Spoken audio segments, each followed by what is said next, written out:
is my church. This church is your church. This congregation, it is our family. I love its old folks. I love its young folks. This church was made for you and me. The challenge lighting, the Sunday sermons. I love the music, especially encore. When I attend here, the Spirit fills me.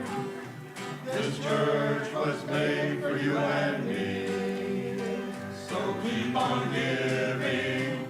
We need your money to keep on growing and pay our light bills, to pay employees and balance budgets.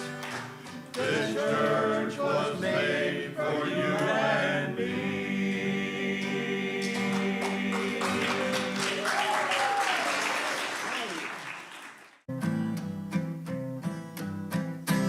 When the saints go marching in, oh, when the saints go marching in, oh Lord, I want to be in that number. When the saints go marching in, oh, when the air is pure and clean, oh, when the air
Wow, that can be annoying, can't it? Okay, good morning. I'm gonna wait for Robin to take her seat.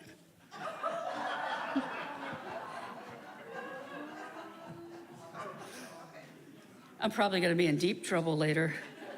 Someone intervene, please. All right, good morning. Welcome to the Unitarian Universalist Congregation of Columbia, or as I've recently learned, we call it the Uni Coco. All right, I like it. It reminds me of Coco Cabana.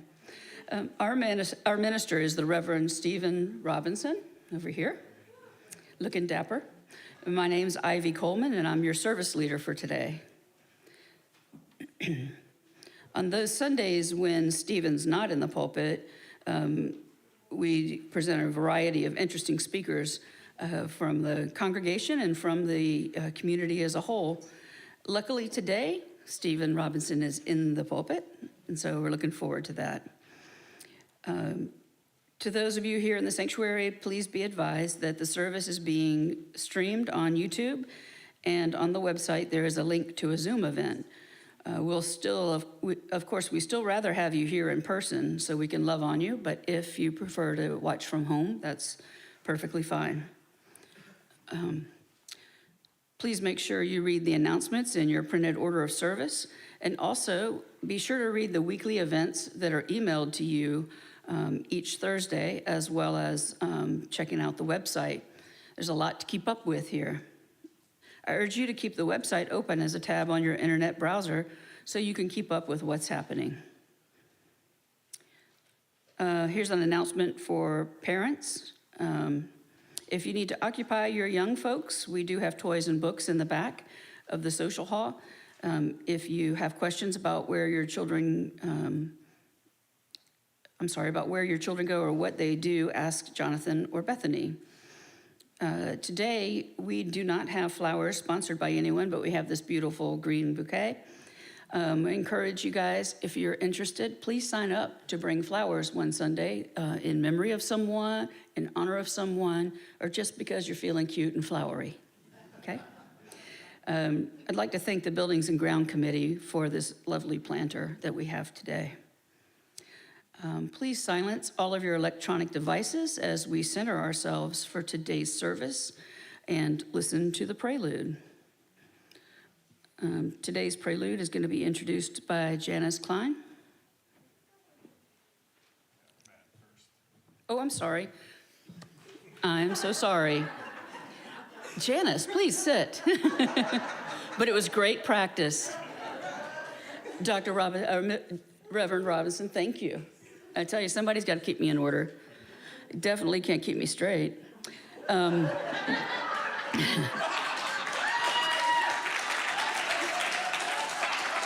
All right, now I'm red.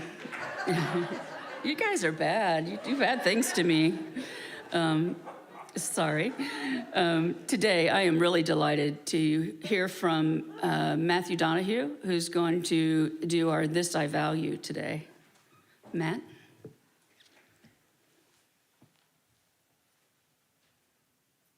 Wherever you like.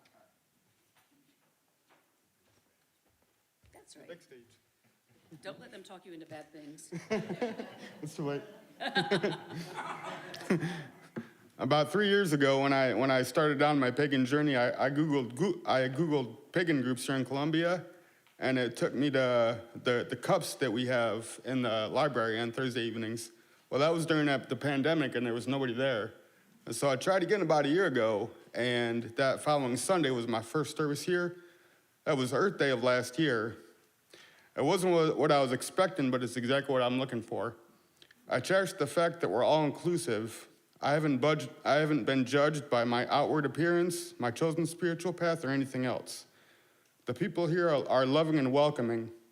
A lot of the events that I've attended, Paul took me to a concert last Friday, and actually Bethany was the one that told me about the St. Patrick's Day Festival downtown that I went to yesterday. That wouldn't have happened if I hadn't been here. And a lot of the social injustice subjects we discussed are things that I feel strongly about, and the principles we live by are core values that I've followed all my life. I've been through a lot in my life, and this place has been an essential part of my healing process.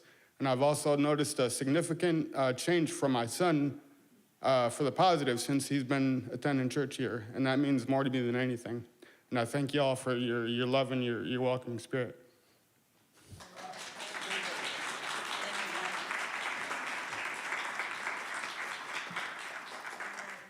That was beautiful, Matthew. Thank you. I know how hard it is to do that kind of thing up here. And surprise, today the prelude's going to be introduced by Janice Klein. Good morning. Okay, Anna's not with us today, but she made sure to choose music that was all completely composed, created, written by women. And today is no exception with a song from Melody DeMore with the Justice songbook. So there's not going to be any piano, and you guys have got to help me for this. So we're going to do a callback. Some of you may know this song already. It's One Foot in Front of the Other, Lead with Love. So I will sing the first verse. You will sing along with me, and then we'll start doing a callback. I sing, you sing it back to me. We got it? Yeah. Okay. Oh.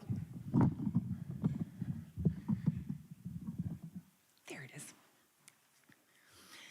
You gotta put one foot in front of the other and lead with love. Put one foot in front of the other and lead with love. You gotta put one foot in front of the other and lead with love. Put one foot in front of the other and lead with love. My turn. Don't you give up. You're not alone. Don't you give in. Keep moving on. And back together. You gotta put one foot in front of the other and lead with love. Put one foot in front of the other and lead with love. You gotta put one foot in front of the other and lead with love. Put one foot in front of the other and lead with love. Lift up your eyes. Don't you despair. Look up ahead. The path is there. Again, you gotta put one foot in front of the other and lead with love. Put one foot in front of the other and lead with love. You gotta put one foot in front of the other and lead with love. Put one foot in front of the other and lead with love. I know you're scared. And I'm scared too. But here I am. Right next to you.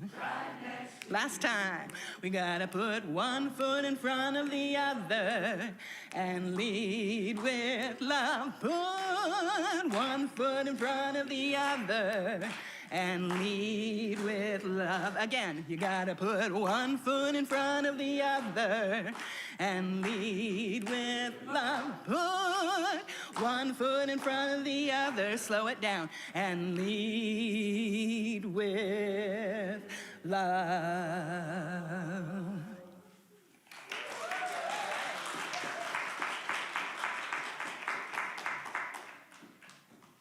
Well done with so few practice runs, right? All right, is this one off now, maybe? Ooh. Well, brother said talk louder, so I will. Okay then. Y'all are messing me up today. All right. It just makes it hard to be up here some days. All right. So I'm going to tell you to stand up, but I'm not ready yet. Are you ready? Well, if Chuck's ready, let's stand up. If you're willing and able. Please say with me the congregational affirmation. Love is the doctrine of this congregation.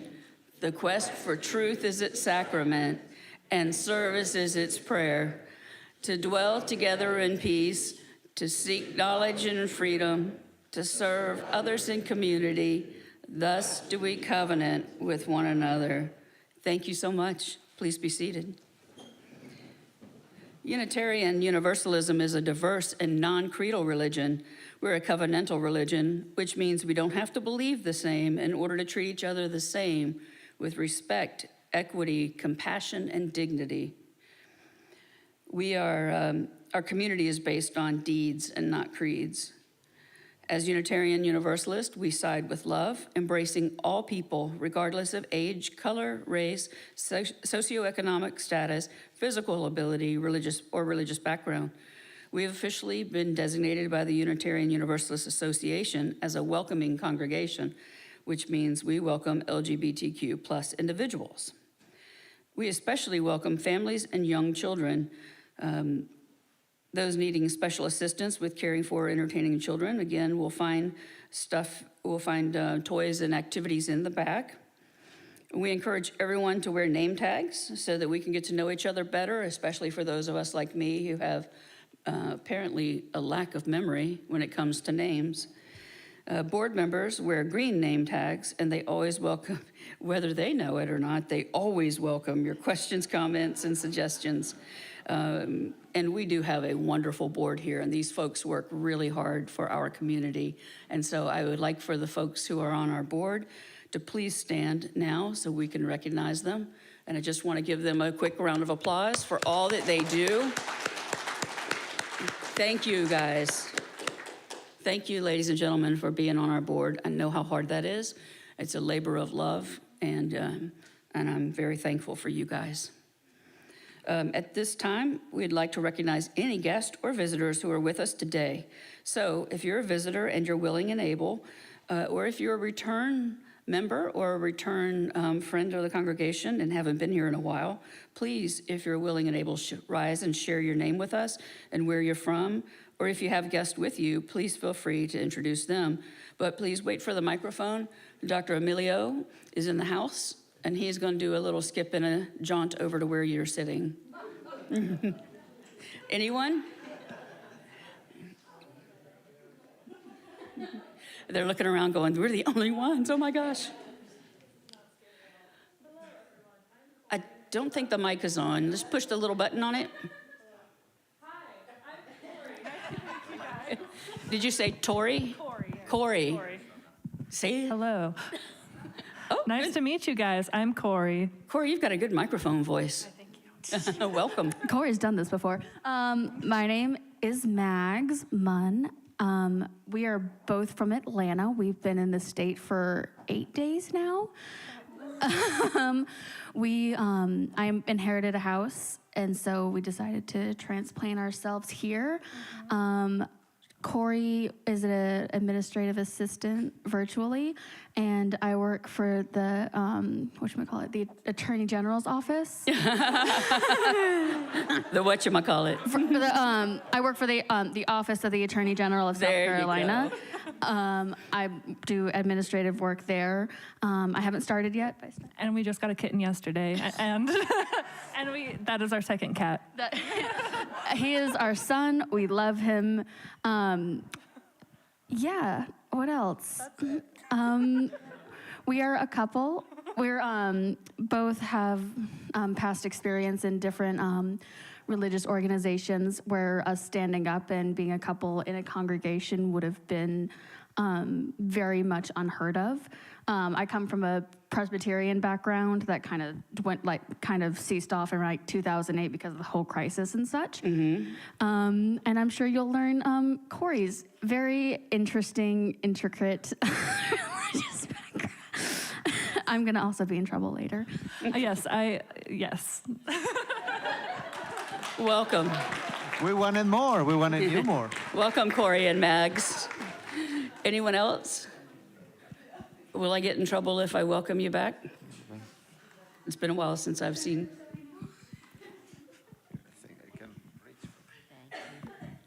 I don't have that much to say. I'm Jackie. This is my third visit here, and so I am a member in training. Welcome, Jackie.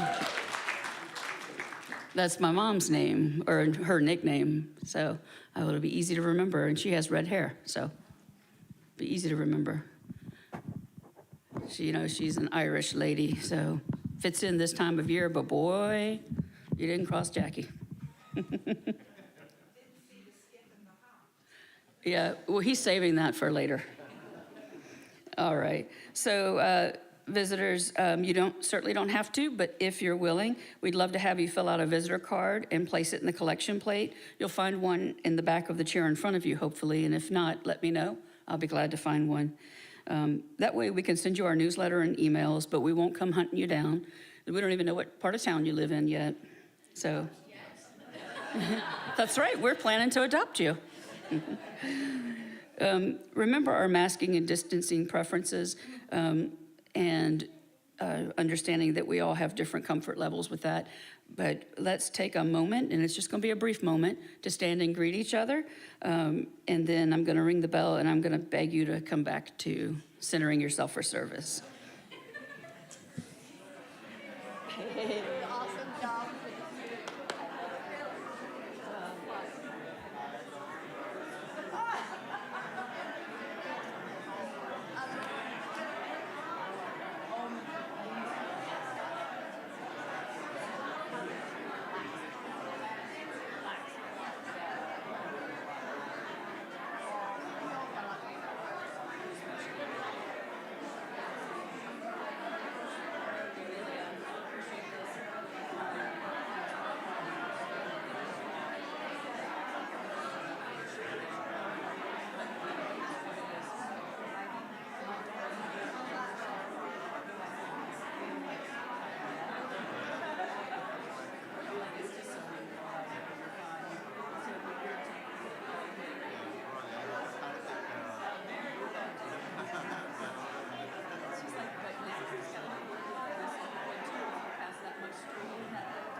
Wow, that was impressive. You guys just got back to your chairs?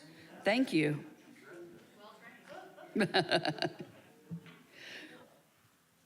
All right. Now I'm going to figure out where I am in the service here. Are you going to chalice light for us?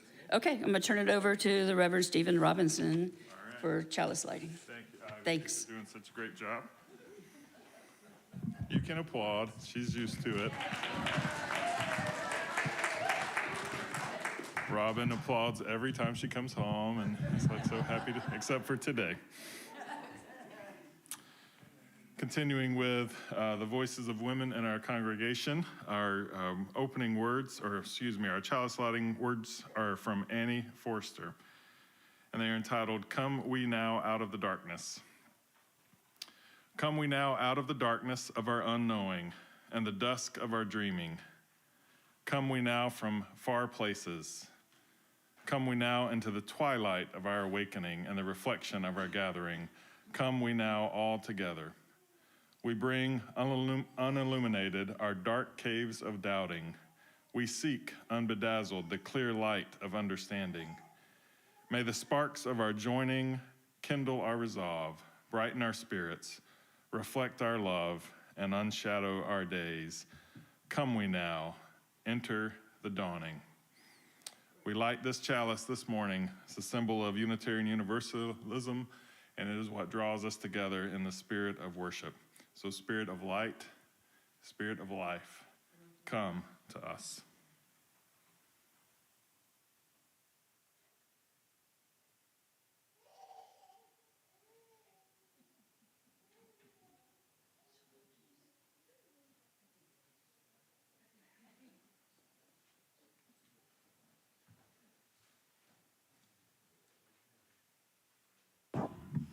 And of course, we've got Karen doing piano today as well.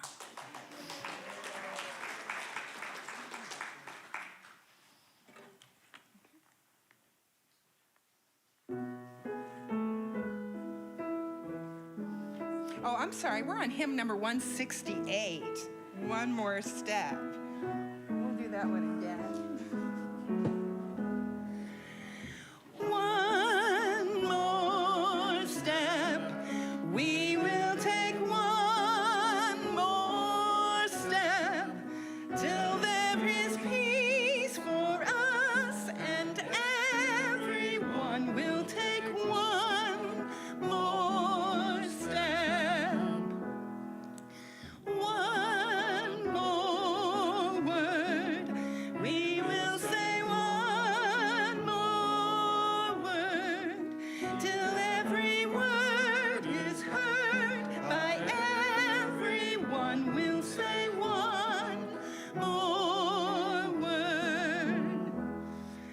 One more prayer. We will say one more prayer till every prayer is shared by everyone. We'll say one more prayer. One more song. We will sing one more song till every song is sung by everyone. We'll sing one more song. Thank you. Our opening words today come from Anne McCarty Braden, who was a journalist and activist who lived in Louisville, Kentucky during the Civil Rights Movement. In 1990, she received the first ever Baldwin Medal of Liberty for her contributions to civil liberties. In Louisville, Kentucky, and other places, she organized civil rights movements and is probably best known for an act in 1954 for Andrew and Charlotte Wade, wanted to buy a house and wasn't able to in a suburb of Louisville. Back then, the Jim Crow laws and the redlining effect would not allow African American families to buy homes in certain neighborhoods. And so Ann McCarty Braden bought the home for them on their behalf in her name. And they moved in, and the very first night received hate and experiences of terrorism, and eventually the house was destroyed, and her husband went to jail for it, and eventually that became the thing that she was most known for, as being a component, a fighter for civil rights in Louisville, Kentucky. I think it's beautiful to understand some of the stories and the names that we haven't heard. Obviously, so much of our work these days is looking back at history and making sure that all of history is told. And so it's great to share one of our great leaders, one of our great women in history, Ann McCarty Braden. And she has our words this morning, our opening words. And she writes, "Either you find a way to oppose the evil, or the evil becomes a part of you, and you are a part of it. And it winds itself around your soul like the arms of an octopus.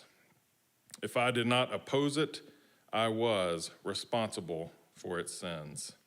Ann McCarty Braden. This time I invite our children to come down for the story for all ages. You're welcome to meet me down at the front.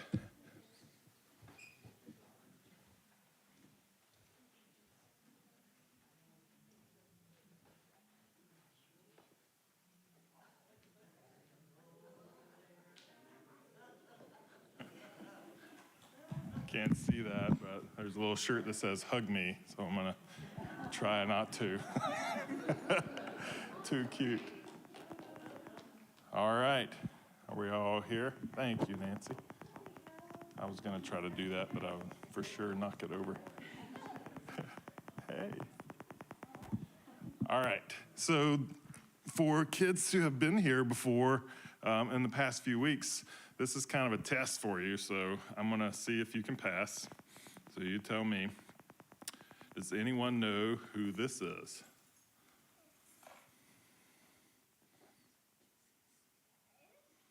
All right, we'll do an older picture. Does that help? Any idea? All right, last try. I actually know that one.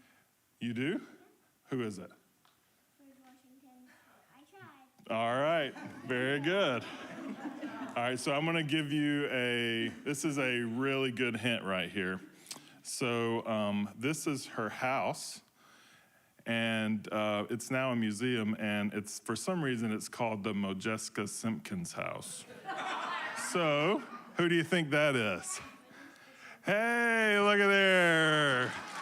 Exactly. So, of course, March is Women's History Month, and oftentimes in March we learn about these women all across the country or all across the world who did so much work for different events, different activities, different movements in our history. And today we're talking about, during our time this morning, Modjeska Simpkins. She was a civil rights activist, and her house, which is about probably 2 miles more downtown on Marion Street, is a place where she would let people gather. They would have meetings. They would talk and organize movements. She fought for education, and she is a powerful figure in our history. If you come next Sunday, you're going to have an opportunity after the service to go with a group of other kids to visit her house down on Marion Street. And I know that they're working on a poster back there and doing lessons. Bethany's done a great job of sharing, so you can learn about that. So I don't want to steal all the thunder from all that because I will probably get some stuff wrong. But I do want to let you know about Modjeska Simpkins and how important she is and how neat it is, how cool it is to have someone right here in our city that we can celebrate today. So let's try this again. Who is that? Modjeska Simpkins. All right, remember that name, and hopefully we'll see you next week and you can go and visit her house. Thank you for coming down.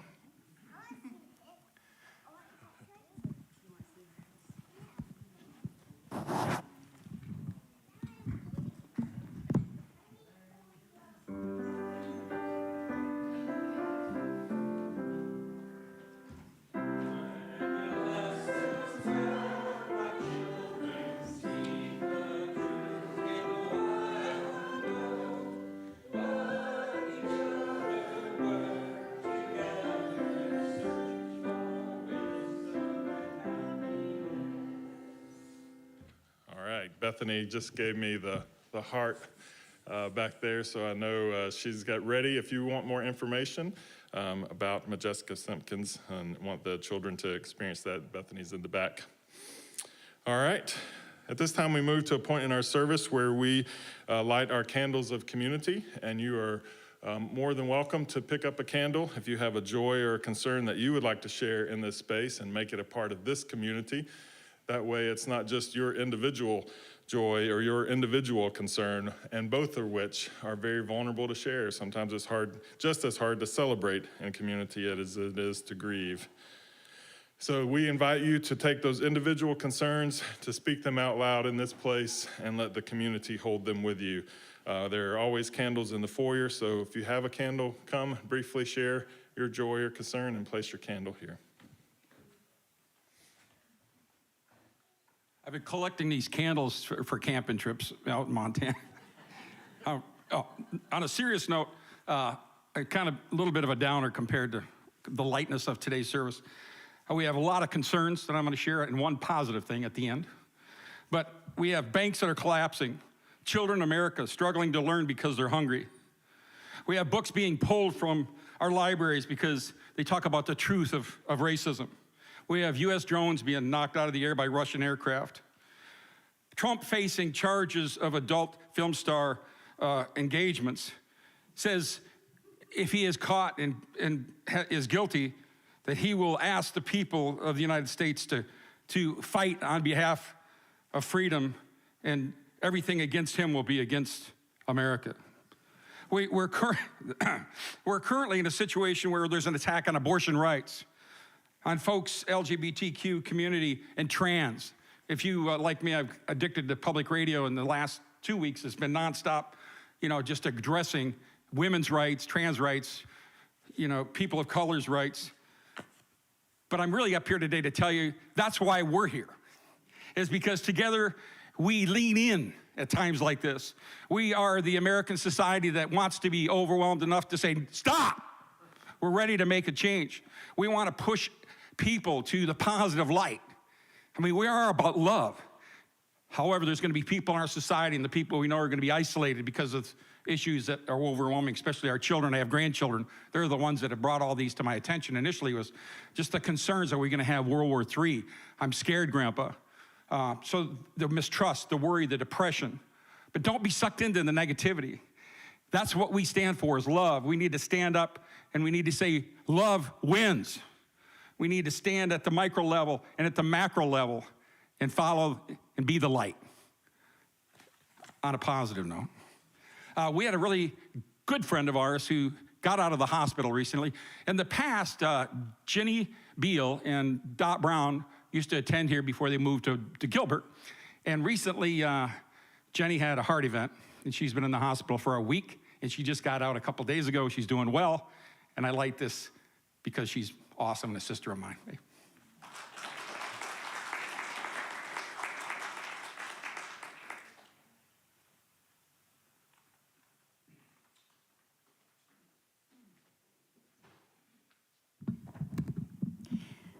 This morning, I'm going to light a candle of concern for Deb Matherly. Deb is our board president, and her daughter has undergone open heart surgery for a valve repair.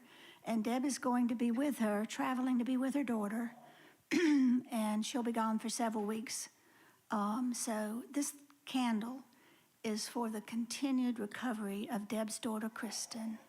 We hold her close to our hearts.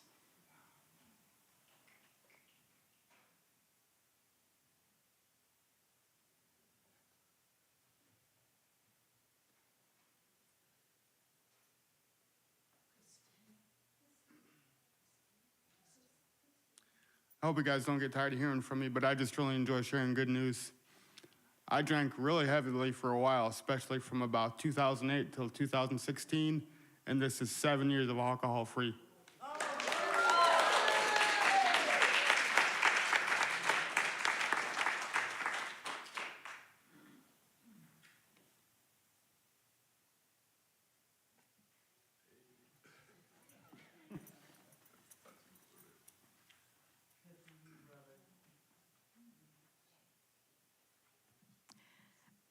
My name is Pat Moore, and I'm just up here to thank. Is Jane Gillespie here? Yes, she is. Jane Lothar. I'm sorry, I get my Janes mixed up. Jane did a workshop for us yesterday that was spectacular on writing your own obituary. It was so good, and it was so much. Who would think it would be fun? Incidentally, in the past, I was an Egyptian queen, so I just wanted you guys to know that.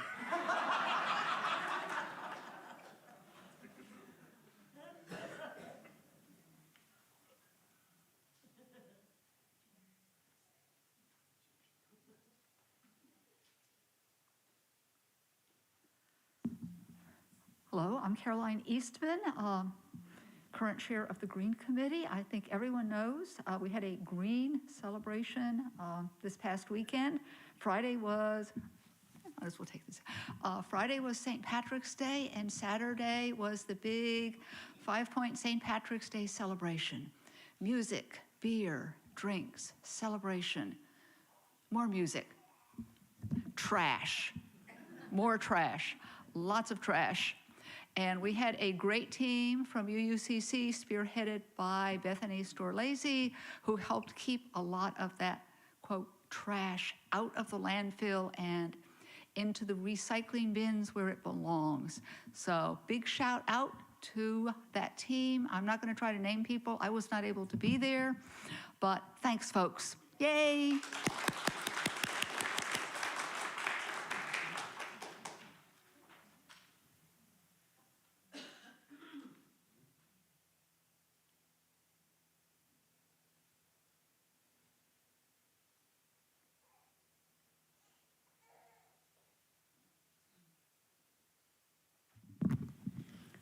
Hola, me llamo Nancy Shellington Pérez, ese es mi marido, Emilio Pérez Jorge. Hoy es el día de San José, que es el día del padre. It's a Father's Day in Spain. So happy Father's Day to mi marido and many other fathers out there.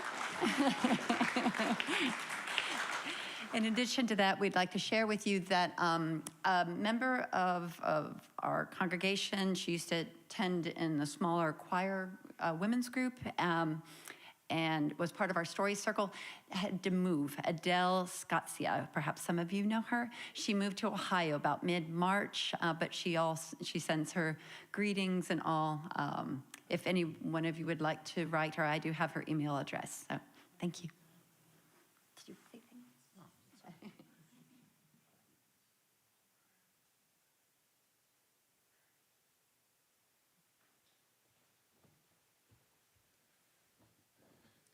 Our last candle we light is for the joys, the concerns that are silent in this space this morning.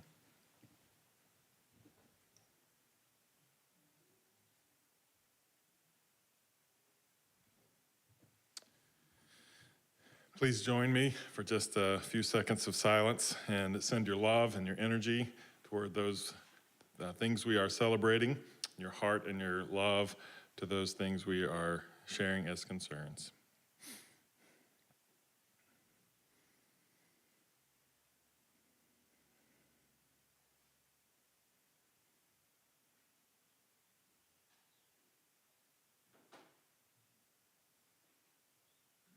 Thank you. This time we prepare for our offering. Just a quick reminder that our Share the Plate recipient is the Congaree River Keeper, and we will have Bill back in our service next Sunday to share about the good work, but you can read about how you can contribute to our Share the Plate. And I believe our offertory is going to be played today by Paul. Is that right? All right. All right. Thank you, Paul.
Thank you, Paul, and thank you for recording that. Prism, you might have heard some of those voices. I know I heard Janice and Elizabeth, and who else was I hearing?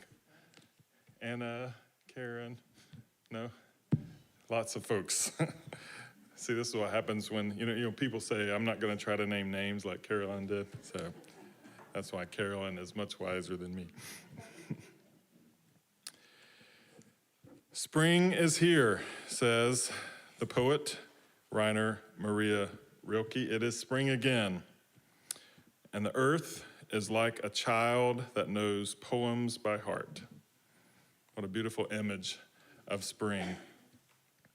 Today we are gathered in getting ready for the vernal equinox, the spring equinox period when both day and night are equal, and with that comes a celebration of the festival of Ostara. The spring equinox was celebrated in many ancient cultures as a time for rebirth and a crucial period, of course, in the agricultural calendar. It's a transition point, too, as the sun is getting warmer, the days are about to get longer. Modern-day pagans celebrate Ostara as a part of the 8 Sabbats and observe it from March 19th, today, until March 23rd. We don't know, we have sketchy information about Ostara, and of course, so much of that information is coming from Bede, who has recorded that in the 6th century, and recorded a festival of Ostara that was celebrated by the English as a symbol of the moon goddess, or the goddess of the dawn, or the goddess of the light. Oftentimes it's described in very different ways. And in the Reckoning of Time, he describes this month as the indigenous month that the English people celebrated the festival of Ostara, and great connections to Ostara and the word that we have for Easter. I will tell you that anytime I'm thinking about language, anything that involves one of our words or something around language, I refer to our unpaid, yet very much appreciated linguistic expert in our congregation. And so I'm so grateful for the conversations I get to have with Don Cooper. It used to be correction conversations. Now it's preceding the conversation, or I mess it up entirely. And so I'm so grateful for the conversations. I always knew there were mythological connections for Ostara, and of course back in ancient cultures, mythological connections to the birth of the dawn, the birth of light, the symbols of Easter this time of year. And I just want to share quickly Don's words that he shared with me. He says that he reminded himself that in Book 4, Hymn 51 of the Rig Veda, the ancient Indian goddess of dawn, Usas, basically is a dawn light goddess. There are about 20 hymns to her in the Rig Veda, so that is solid. The name of Usas is derived from the root os, or shine, with a suffix r. It turns up around the Indo-European world in Latin, Greek, Baltic, and Slavic, as well as Germanic. So it's basically from the same word family as the name of Easter. And Don and I, we had talked about in previous years of wondering if Bede made up this festival of Ostara, which had very much the license to do, or if he was actually alluding to something that he saw and experienced celebrated this festival. And so Don says, and this means it's official now, that the idea of the dawn-light goddess is very old, much earlier than in the time of Bede, and it must have existed in Germanic, even if others have not encountered it. So Bede knew something real in commenting on it. So thanks to Don, our expert, and you can give Don a hand.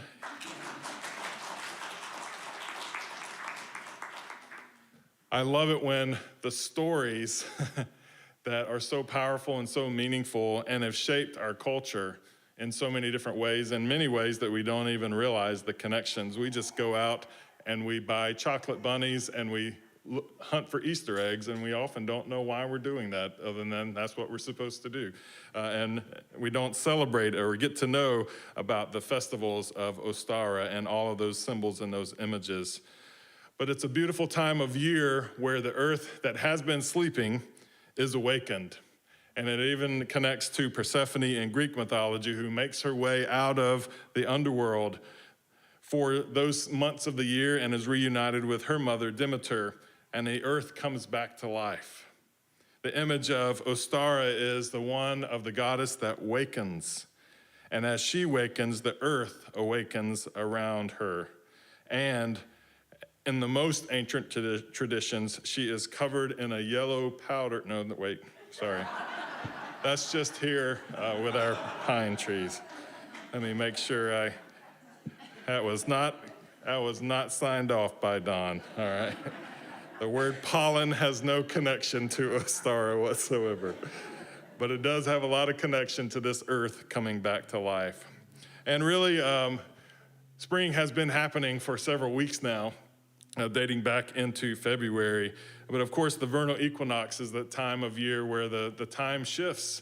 And of course, I saw last Sunday as we moved the clocks forward an hour, someone sent me a picture of Stonehenge and talked about how much work it is for them to move those rocks forward an hour, and I agree, that's a lot of work. So I'm really thankful that they do that, and I wonder if there's gonna be a time where we don't have to do that, because I don't know about you, I'm still recovering from the time changing. But I was thinking about this image of Ostara, and particularly connected to our theme of this month with women's history. And thinking about some women who, like Ostara, have awakened our world around us. This is a time to celebrate Women's History Month, and the theme of Women's History Month this year, in 2023, is celebrating the women who tell our stories. Last week, we talked about the work of Bell Hooks and her concept of communities of resistance, which JP took very seriously and lit a candle out of that community of resistance this morning. Today, we're going to look at 4 women who are focused on, in the Women's History Month, women who have shared stories and were storytellers, women who were instrumental in passing down the heritage in both word and print and communicating the lessons of today and of those who came before. So when we talk about the women who tell our stories, we're looking at the earliest storytellers, the experience that were passed down orally, refined and communicated by different artists, authors, journalists, songwriters, playwrights, performers, teachers, mothers, grandmothers, and great-grandmothers. So we're going to talk about 4 women today who are celebrated in Women's History Month as those powerful storytellers. The first is Toni Morrison, one of the most celebrated authors in the world. In addition to writing plays and children's books, her novels have earned countless prestigious awards, including the Pulitzer Prize, the Presidential Medal of Freedom from Barack Obama, and as the first African-American woman to win the Nobel Prize in Literature, her work has inspired a generation of writers to follow in her footsteps. After teaching at Howard University for 7 years, Toni Morrison moved to Syracuse, New York to become an editor for the textbook division of Random House Publishing. Within 2 years, she transferred to the New York City branch of that company and began to edit fiction books by African-American authors. Although she worked for the publishing company, she also separately worked on publishing her novels, the first being The Bluest Eye, which she published when she was 39 years old, and later her second novel called Sula that was nominated for the National Book Award.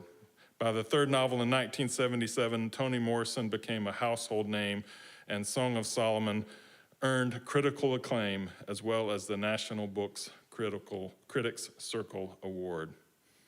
She is a powerful author, a powerful voice that gives a voice to the experience of the African-American women, particularly African-American enslaved women. She wrote children's books with her son until he died at the age of 46. And she published their last book together 2 years before she received the Medal of Freedom that we talked about. Today, we are celebrating a woman who awakened the world. And if you're like me and read Sula for the first time in high school, she awakened your world in a powerful way. We celebrate Toni Morrison. Today, we also celebrate Maxine Hong Kingston, who is the daughter of the Chinese American immigrants. Maxine Hong Kingston was born in 1940 in Stockton, California. She is the author of 2 highly acclaimed works of nonfiction, Chinamen and then Woman Warrior. Has anyone ever heard of Woman Warrior before? Yep. You might know it by its Disney name, Mulan.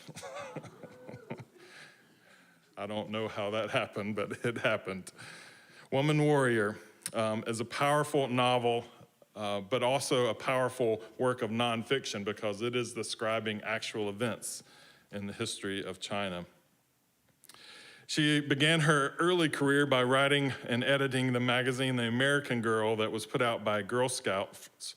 She went on to attend the University of California, Berkeley. She moved with her husband to Hawaii, where she began a career teaching, and that's where she wrote Woman Warrior Memoirs of a Girlhood Among Ghosts, also a powerful book to read. She has won National Books Critical Circle Award for nonfiction, and as a prominent writer, writing Chinamen, she viewed as a continuation of that same memoir of Woman Warrior. It was published in 1980 and won the National Book Award. Today, she is Professor Emeritus at the University of California, Berkeley. Today, we are celebrating Maxine Hong Kingston, a woman who awakened our world. Our next one is Willa Cather. Willa Cather, as an adolescent, defied the norms for girls. She cut her hair short, she wore trousers, and openly rebelled against the roles that girls were supposed to play. At the University of Nebraska at Lincoln, she edited the school magazine and played reviews in local papers. After graduating, she stayed a while in Red Cloud, Nebraska, which is where she is from, until she was offered a position in a publishing company.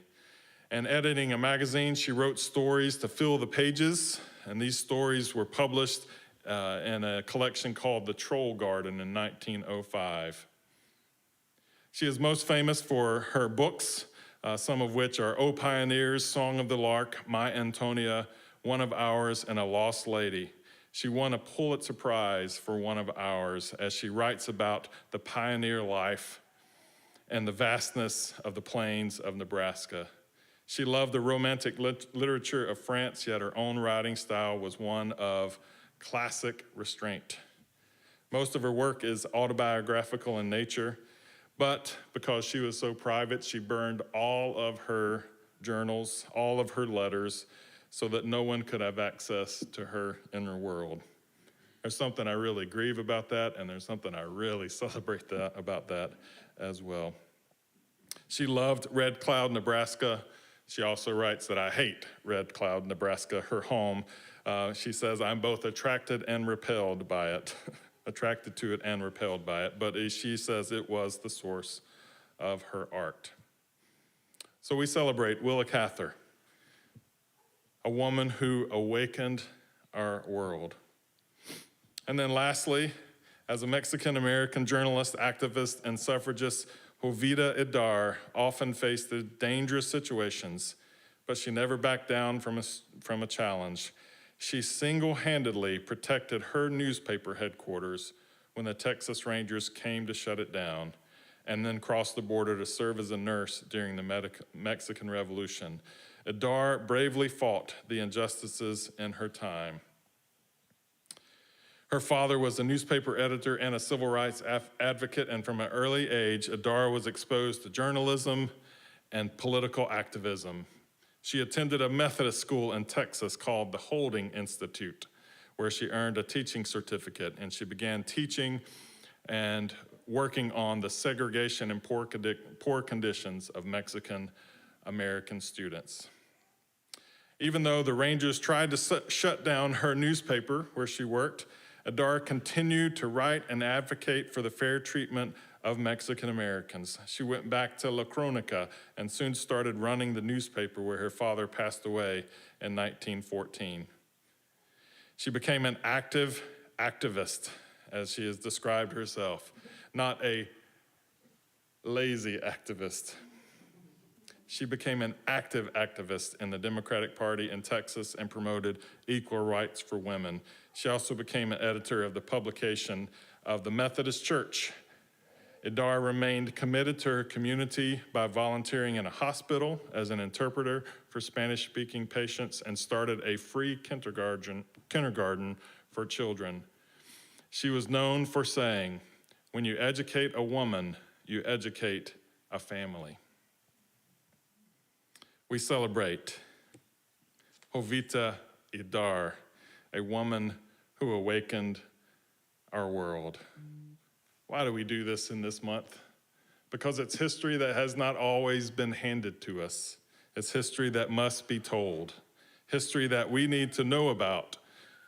Knowing this allows us to experience a fuller history of who we are as individuals and as a community together. And these women, along with so many others, have awakened the world in the spirit of Ostara with their lives, their activism, their writings, and their unique spirits. So in the beauty of the spring, and in the beauty of the spirit of Ostara, whose generative force awakens the earth from its winter nap, we celebrate the many women of history whose force and energy have shaped us and transformed us in so many positive ways. My hope for this congregation is that the UUCC always will be a memorial rock that celebrates women's history while also being a garden that nurtures the women who are making history today.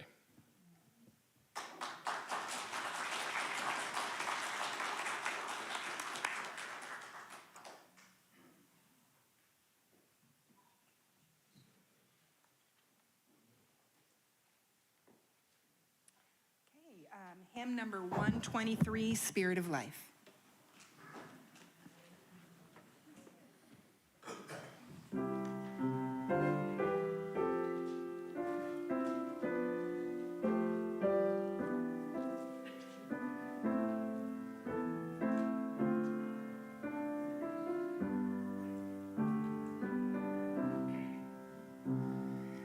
Spirit of life, come unto me. Sing in my heart all the stirrings of compassion. Blow in the wind, rise in the sea. Move in the hand, giving life the shape of justice. Roots hold me close, wings set me free. Spirit of life, come to me, come to me.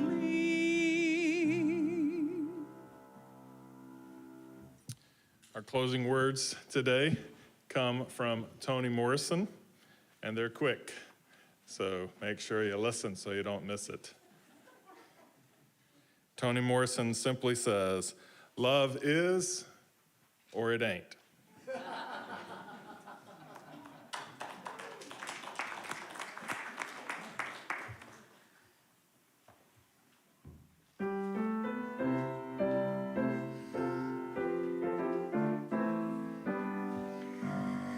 May the blessings of truth be upon us. May the power of love direct us. And may the peace of this community sustain us till we meet again. All right. A huge thank you to Janice and Karen and Paul and David for helping with everything in our service today go so well as we were missing Anna, who is home visiting family. And so we are celebrating that she's able to do that. We also want to take an opportunity to again welcome Mags and Corey and Vicky into our service today, and hopefully you'll give us a chance to get to know you. Stick around so that you can get to know us as well. Thank you for being a part of the service today, and I invite you to not just walk away with the women that we've mentioned today, but spend some time getting to know other women in our history who have awakened our world, for you know you're kind of sitting among some of them in this place.